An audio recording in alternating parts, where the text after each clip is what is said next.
कल्पना कीजिए, आप तपते हुए रेगिस्तान के बीच खड़े हैं। चारों ओर रेत का अनंत समुद्र फैला है और आपके सामने खड़ी है एक ऐसी संरचना जो लगभग 4500 वर्षों से समय को चुनौती दे रही है। विशाल पत्थरों से बना एक पिरामिड, इतना सटीक कि आधुनिक इंजीनियर भी इसकी प्रशंसा करते हैं। इसके भीतर छिपे हैं संकरे रास्ते, बंद कक्ष और हजारों साल पुराने रहस्य। यहाँ सोने के मुखौटे मिले, शाप की कहानियां जन्मी और ऐसे राजाओं के शव मिले जिन्हें अमर बनाने की कोशिश की गई थी। ये थी एक ऐसी सभ्यता जहां राजा देवता थे, जहां मृत्यु अंत नहीं बल्कि एक नई यात्रा की शुरुआत थी, जहां पत्थरों पर लिखा गया इतिहास आज भी जीवित है। यह है प्राचीन मिस्र, एक ऐसी सभ्यता जिसने 3000 वर्षों तक दुनिया को प्रभावित किया और पीछे छोड़ गई ऐसे रहस्य जो आज भी वैज्ञानिकों, इतिहासकारों और पूरी दुनिया को आकर्षित करते हैं। आज की इस विस्तृत डॉक्यूमेंट्री में हम जानेंगे मिस्र की सभ्यता की शुरुआत कैसे हुई,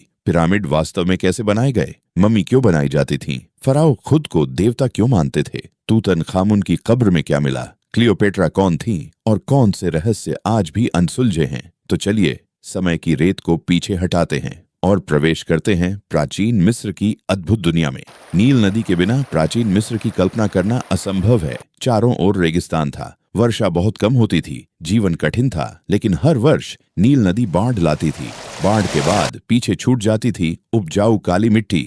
मिस्र वासियों ने इसे देवताओं का वरदान माना। उन्होंने सिंचाई सीखी, खेत बनाए, गेहूं उगाया, शहर बसाए। यहीं से जन्म हुआ एक महान सभ्यता का। प्राचीन इतिहासकार हेरोडोटस ने मिस्र को कहा था, Egypt is the gift of the Nile, और यह कथन आज भी बिल्कुल सही माना जाता है। नील नदी ने भोजन दिया, व्यापार दिया, परिवहन दिया और सबसे महत्वपूर्ण स्थिरता दी। स्थिरता ही वह आधार थी जिस पर मिस्र की सभ्यता खड़ी हुई। लगभग 3100 BCE में दो अलग अलग क्षेत्र थे, अपर इजिप्ट, लोअर इजिप्ट। इन दोनों को एक शासक ने एकीकृत किया। उसे इतिहास में नार्मर या मेनेस के नाम से जाना जाता है। यह घटना केवल राजनीतिक एकीकरण नहीं थी, यह एक राष्ट्र का जन्म था। नई राजधानी बनी मेम्फिस, प्रशासन विकसित हुआ, लेखन प्रणाली विकसित हुई और राजशाही स्थापित हुई।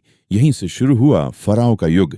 मिस्र में राजा केवल शासक नहीं था, वह फराओ था। लोग मानते थे कि फराओ देवताओं और मनुष्यों के बीच पुल है। वह माअत यानी कॉस्मिक ऑर्डर का रक्षक था। यदि फराओ मजबूत है तो नील नदी सही समय पर बहेगी, फसल अच्छी होगी और राज्य सुरक्षित रहेगा। फराओ के पास असीम शक्ति थी। उसके आदेश पर मंदिर बनते थे, सेनाएं निकलती थीं और विशाल निर्माण कार्य होते थे। लेकिन फराओ का सबसे बड़ा लक्ष्य था मृत्यु के बाद भी अमर बने रहना। शुरुआत में राजाओं को मस्तबा कब्रों में दफनाया जाता था। फिर आए जोसर। उनके वास्तुकार इम्होटेप ने इतिहास का पहला विशाल पत्थर स्मारक बनाया, स्टेप पिरामिड ऑफ जोसर। यही पिरामिडों की शुरुआत थी। इम्होटेप को बाद में इतना सम्मान मिला कि उन्हें देवतुल्य माना जाने लगा। गीजा का पिरामिड परिसर मानव इतिहास की सबसे अद्भुत उपलब्धियों में से एक है। यहाँ 3 प्रमुख पिरामिड हैं, खुफू का महान पिरामिड, खाफरे का पिरामिड, मेनकाउरे का पिरामिड। ग्रेट पिरामिड मूल रूप से लगभग 146.6 मीटर ऊंचा था।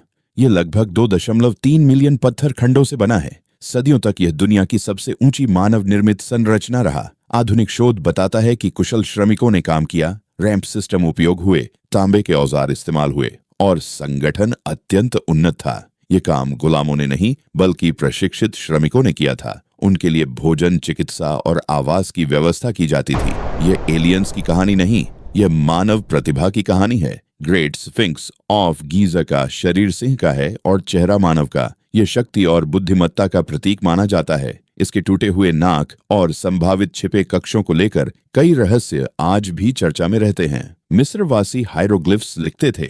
ये केवल चित्र नहीं थे बल्कि ध्वनियों और विचारों का संयोजन थे। 1799 में रोसेटा स्टोन मिला। इसके अध्ययन से जां फ्रांसवा शाम्पोलियो ने हायरोग्लिफ्स पढ़ने का मार्ग खोजा। अब पत्थर बोलने लगे। मिस्र का धर्म अत्यंत समृद्ध था। मुख्य देवता थे रा सूर्य देवता, ओसिरिस मृत्यु और पुनर्जन्म, आइसिस मातृत्व, होरस राजसत्ता, अनुबिस ममीकरण, थोथ ज्ञान।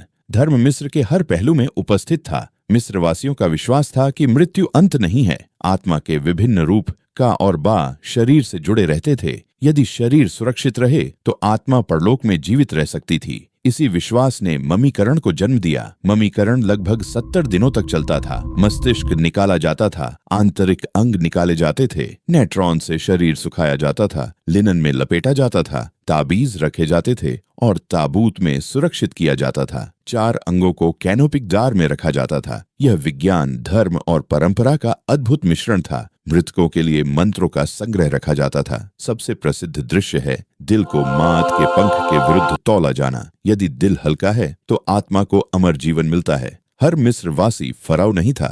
किसान, लेखक, कारीगर और व्यापारी सभ्यता की रीढ़ थे।